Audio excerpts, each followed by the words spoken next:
Over the past few months, I've been fixing cars. Get out. Literally the world's most impossible thing to do. Reviewing bikes. Behind me is the Ado Air 20 DYU C2. And learning the hard way that nothing ever goes to plan.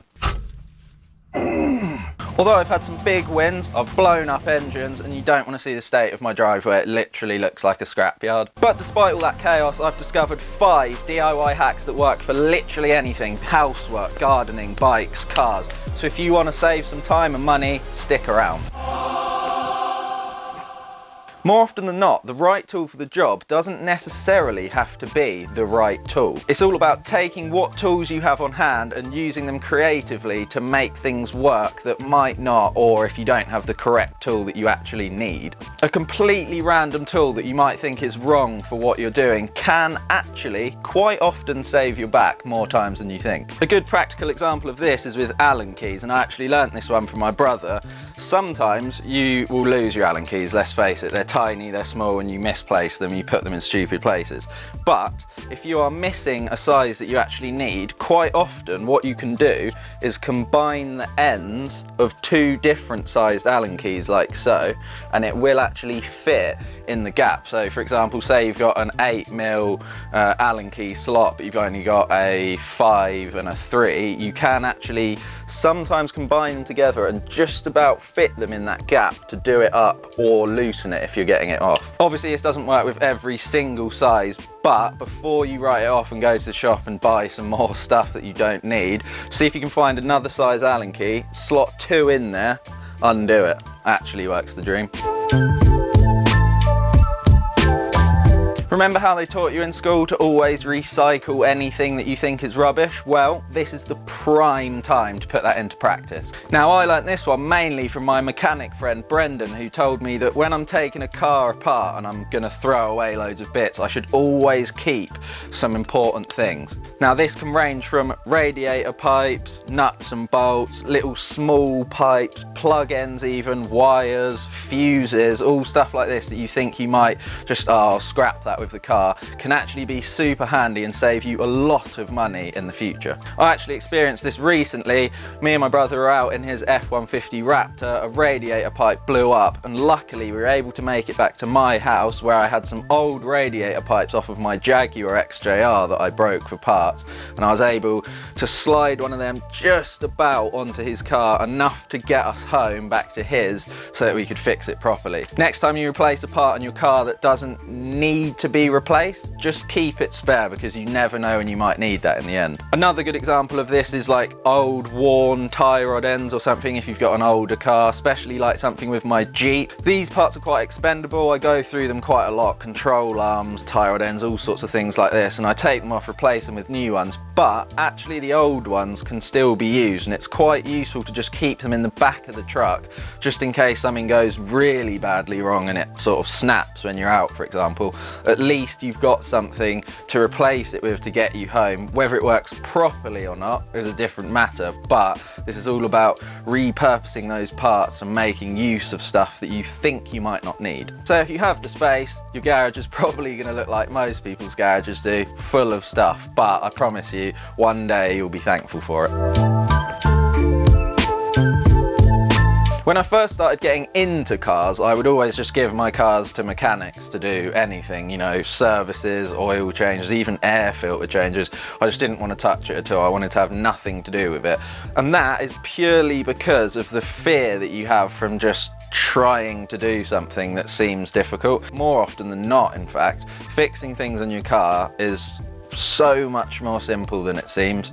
Even the hard things that involve taking loads of different parts off to get to a certain part, it can all be broken down into little steps. For example, at the minute, my front CV boot is completely destroyed on my Jeep, but I do have a whole new axle, which would in theory be much easier to swap than trying to repair the CV joint itself. So I am going to attempt to do this on my own, and while it does seem difficult because that axle is just mind-bendingly heavy, I can't even think about lifting it up. When you actually think about it, it's all I've got to do is undo some bits on the old one, drop the old one out, shimmy the new one across, jack it up, hold it in position, and then one by one you just sort of attach the bits back on. So for example, a control arm one side, then you've got a bit of support on the right here, then you can swap over to the left, do the other control arm, and then boom, you've got it sort of sat on there and it's basically almost done.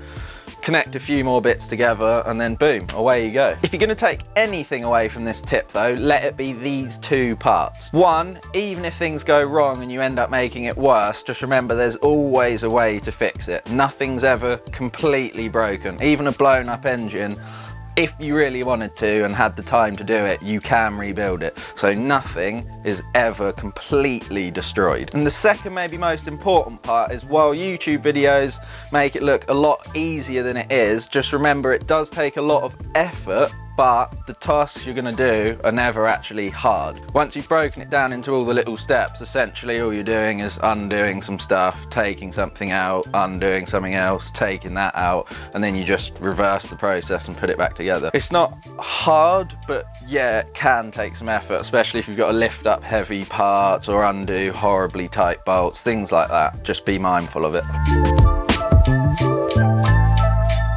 If you're working on bikes, cars, or any other project, staying organised is the key to being efficient. You might think a messy workspace doesn't matter and you'll be able to find the tools that you need. You remember where you put that 10mm. Once you take even a break for 10 minutes and you forget where you've put something, you'll realise that you wish you hadn't done that. Let's face it, I think this is something that everyone that does DIY projects needs to work on themselves, keeping a clean workspace, but it does save you a lot of time and frustration if you can get this right from the start. For example, anytime I work on my car now, I try and bring outside with me each tool that I think I might need, even just the stupidest tools like some clamps or like a little bolt or something. Because the most annoying thing is when you're underneath the car, you've got what you thought you needed, which is your whole socket set, and then it turns out you need this stupid special tool that you do actually have in the garage, but you just don't know where you put it.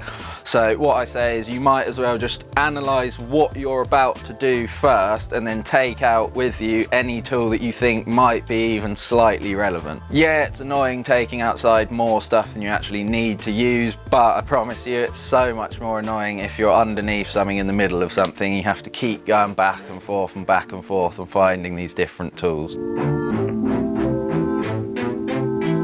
More often than not, DIY isn't about doing things properly, it's about getting creative with the way that you fix things. But there is a very important fine line between getting creative with your fixes and knowing when to actually just call someone in that knows what they're doing. Knowing when to keep pushing yourself with a challenge depending on what sort of thing you're taking on, and when to just call it quits and call a pro is so important. So there you have it, a complete Berks just taught you 5 actually useful tips that I've learned from pretty much just trying to fix things and then just snapping stuff and making it worse. But at this point, at least I know a little bit about what I'm doing, I think.